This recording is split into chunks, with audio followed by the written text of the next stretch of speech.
I went overseas to find a wife, but I ended up finding a lot more than just a wife.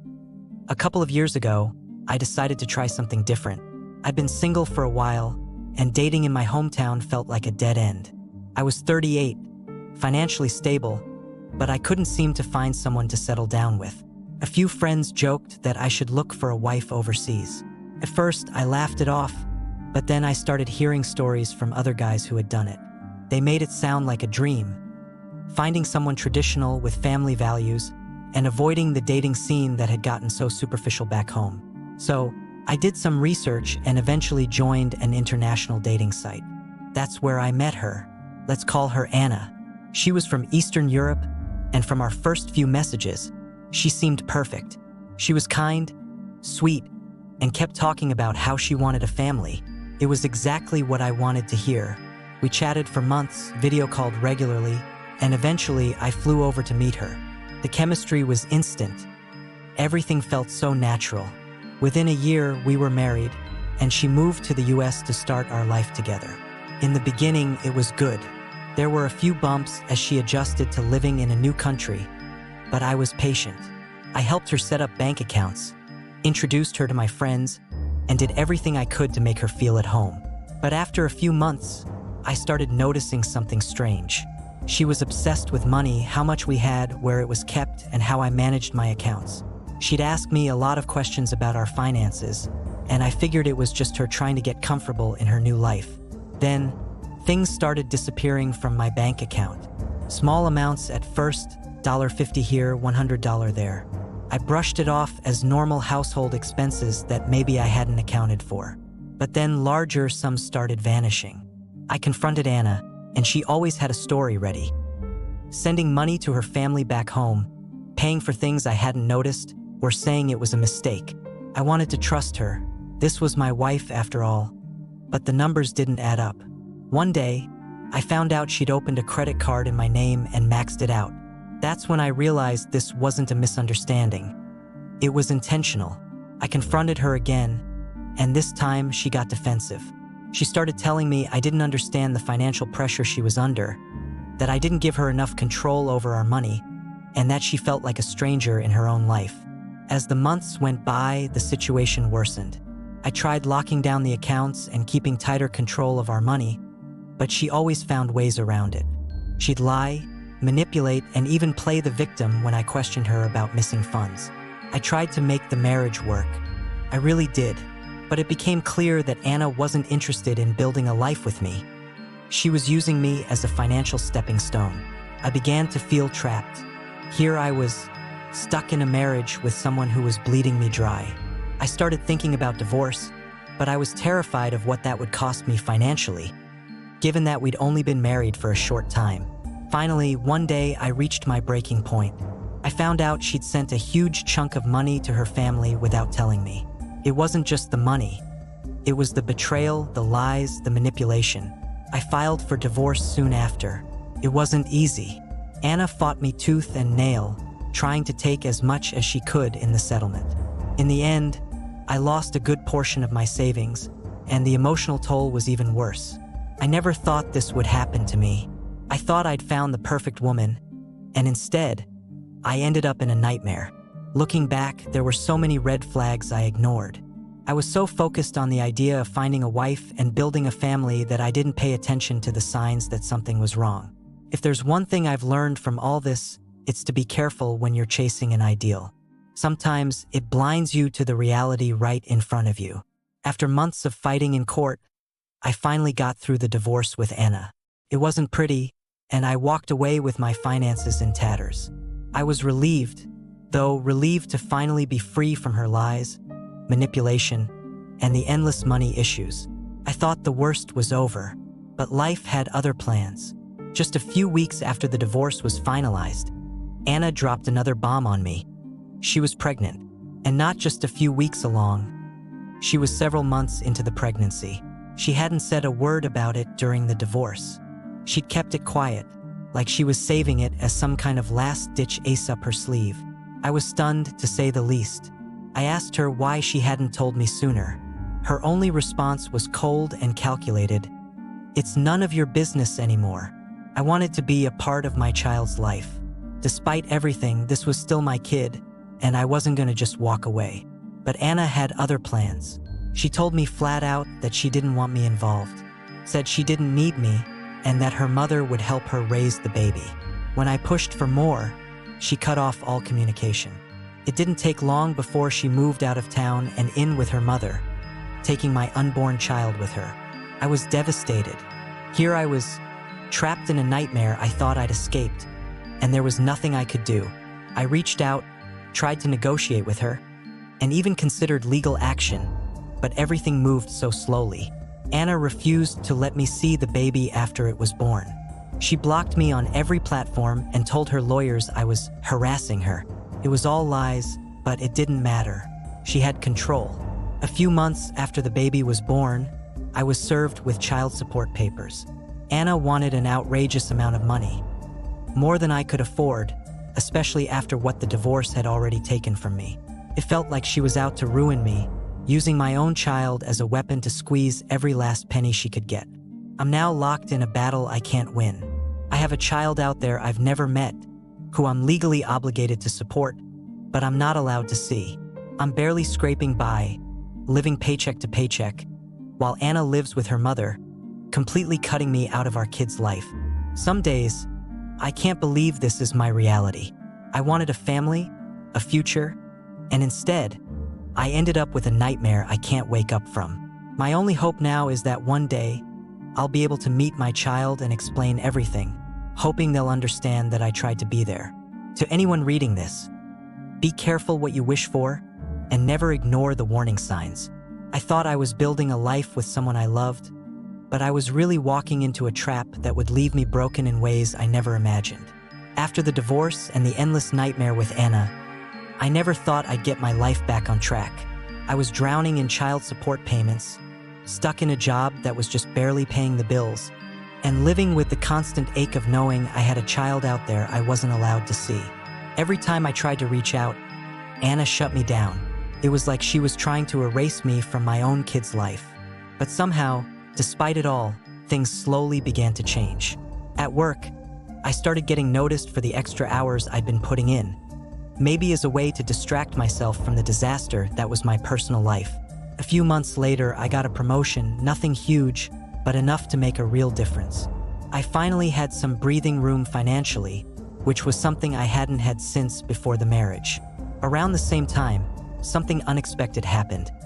My lawyer, who had helped me through the brutal divorce, started reaching out more often, not just for legal reasons. Her name is Emily, and she had been a rock during the worst of it.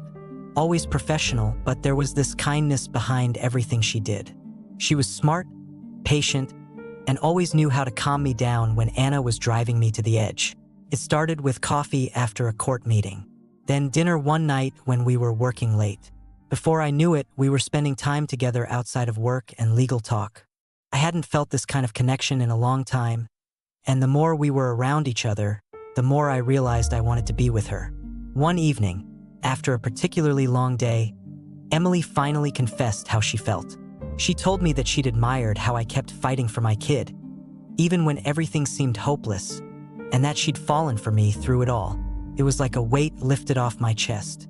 For the first time in what felt like forever, I was happy again. We started building a life together. Emily moved in with me a few months later, and it felt like the fresh start I had been craving for years. She was everything I never realized I needed: caring, supportive, and determined to help me regain control of my life. I was finally seeing a future again, one that wasn't dominated by the fallout from my past with Anna. But of course, Anna wasn't done with me yet. When she found out about my promotion and that I was seeing someone new, she lost it. She sent me nasty messages, accusing me of abandoning my child for another woman, even though she had been the one keeping me away. Then, Anna started spreading lies about Emily, reaching out to people we both knew, trying to paint her as some kind of manipulative gold digger. She even went as far as contacting my job, trying to stir up trouble there, saying that Emily was trying to steal from the child support I was paying. First, I was worried. Anna had a way of twisting things and making people believe her lies. I'd seen it happen during our divorce, and it nearly broke me. But Emily was stronger than that. She stood by me through it all, refusing to let Anna's poison seep into our relationship. We took legal action to set boundaries, and this time I was prepared. Anna's games didn't have the same power over me anymore. With Emily by my side, I realized I wasn't the same person who had been manipulated and drained for years. We built something solid, something Anna couldn't touch, no matter how hard she tried to destroy it. Now I'm in a much better place. My career is on track, and I've got someone who loves me for who I am, not what I can give them. Anna still tries to make my life difficult, but it doesn't hit the same way it used to. Emily and I are even talking about starting a family of our own someday. The road here wasn't easy. I went overseas looking for love, and I ended up in a marriage that nearly destroyed me. But now, for the first time in years, I feel like I've finally found real love, right where I least expected it. Update. Hey everyone, I wanted to give an update on my story from a while back. It's been a tumultuous journey, but things have settled into a new normal that I'm genuinely grateful for. Since my last post, life has been a whirlwind of changes and challenges. Emily and I have been building our life together, and I can honestly say it's been a healing experience. After the chaos with Anna and the endless legal battles, it feels amazing to finally have some stability and happiness. Emily and I got engaged earlier this year. It wasn't a grand, extravagant proposal, just a quiet evening at home. A simple dinner followed by a heartfelt conversation. We both agreed it was the perfect way to celebrate our love. We're now in the midst of planning our wedding. It's going to be a small, intimate ceremony with close friends and family. Exactly what we both wanted. We've also started discussing the possibility of starting a family of our own. It's a big step, but it feels right. Anna, despite her attempts to disrupt our lives, has faded into the background. I've managed to maintain minimal contact with her, mostly regarding child support and legal matters. She continues to try to make things difficult, often through petty legal maneuvers and social media posts, but Emily and I have built a solid support network around us. Our friends and family have been incredibly understanding and supportive, which has made all the difference. Emily and I also joined a local support group for people dealing with contentious family law issues, which has been a great resource. One unexpected outcome of all this is that I've become more involved in advocating for men's rights in family courts. I've been working with a nonprofit organization that provides legal assistance and support for men in similar situations. Sharing my experience and helping others has been both empowering and therapeutic. It feels good to turn a painful chapter of my life into something positive. As for my child, I haven't had much contact with them yet. The legal process to establish a relationship is slow and complex, but I'm not giving up. I'm currently working with a mediator to see if we can arrange supervised visits. Emily has been incredibly supportive throughout this journey. She understands how important it is for me to have a relationship with my child and has been there for me every step of the way. Overall, the pain and hardship from the past are still there, but they no longer define my present. Emily and I are creating a new chapter together, filled with love, respect, and hope for the future.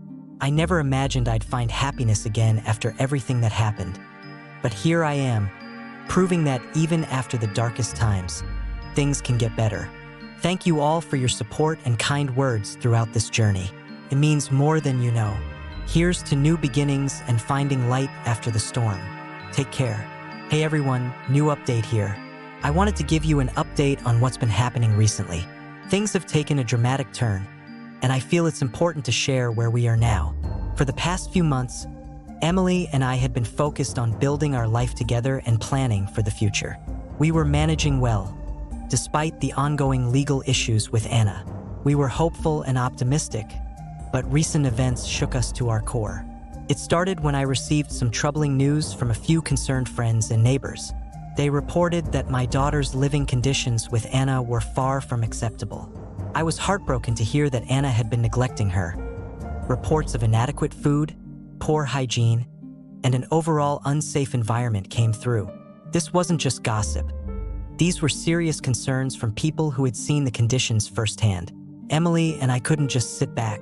We knew we had to act quickly to ensure my daughter's well-being. We began by gathering evidence, which meant making difficult phone calls, obtaining statements from neighbors, and even coordinating with local child welfare services. It was a whirlwind of activity, emotionally draining but necessary. We hired a family law attorney who specialized in custody disputes. This was no small feat, given the complexity of the situation and the evidence we needed to present. The legal process was grueling. We spent countless hours organizing reports, medical records, and testimonies. We also worked with child psychologists and social workers who could provide expert opinions on the negative impact of the neglect on my daughter's development.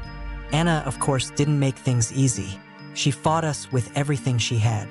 Her strategy seemed to involve discrediting us as parents, questioning our motives, and making false claims about our suitability to care for my daughter. The stress of countering her accusations while trying to prove our case was immense. But Emily and I were determined. We knew this was our chance to give my daughter the safe and loving environment she deserved. Throughout the battle, Emily was a pillar of strength. She coordinated with the lawyer, supported me emotionally, and helped to manage the logistics of gathering evidence. Her unwavering support kept me grounded during some of the darkest moments. We leaned on each other heavily, and this experience brought us even closer. After what felt like an eternity, the court date finally arrived. The trial was intense, with Anna's defense making every effort to undermine our case. But we presented a compelling argument, supported by expert testimony and substantial evidence of the unsafe conditions my daughter had been living in. The testimonies from neighbors and social workers were particularly impactful, painting a vivid picture of the neglect. The judge's ruling was a turning point. We were awarded custody of my daughter, with the court citing the unsafe living conditions as the primary reason. It was a bittersweet victory, relief and joy that she was finally coming to a stable home, mixed with the sadness of knowing how much she had suffered. The transition for my daughter has been both challenging and rewarding. She's adjusting to her new environment, and Emily and I are doing everything we can to make her feel secure and loved. We've started counseling to help her process everything she's been through, and we're focusing on creating a nurturing environment where she can thrive. Anna's response since the custody decision has been relatively subdued. She has not attempted to contest the ruling further, but she occasionally makes things difficult through petty legal maneuvers. Despite this, Emily and I are focused on what matters most, providing a stable and happy home for my daughter. We're also in the midst of planning our wedding, which has been a bright spot amidst the challenges. It's going to be a small, intimate ceremony with our closest friends and family. The planning has been a joyful distraction and a reminder of the new beginning we're building together. Looking back, the journey has been incredibly tough. From the nightmare of my overseas marriage to the custody battle, it's been a roller coaster of emotions and obstacles. But with Emily by my side, I'm more hopeful than ever for the future. We're focused on creating a loving family environment and moving forward together. Thank you all for your continued support and encouragement. Your messages and advice have meant the world to me. Here's to new beginnings and finding strength in the face of adversity.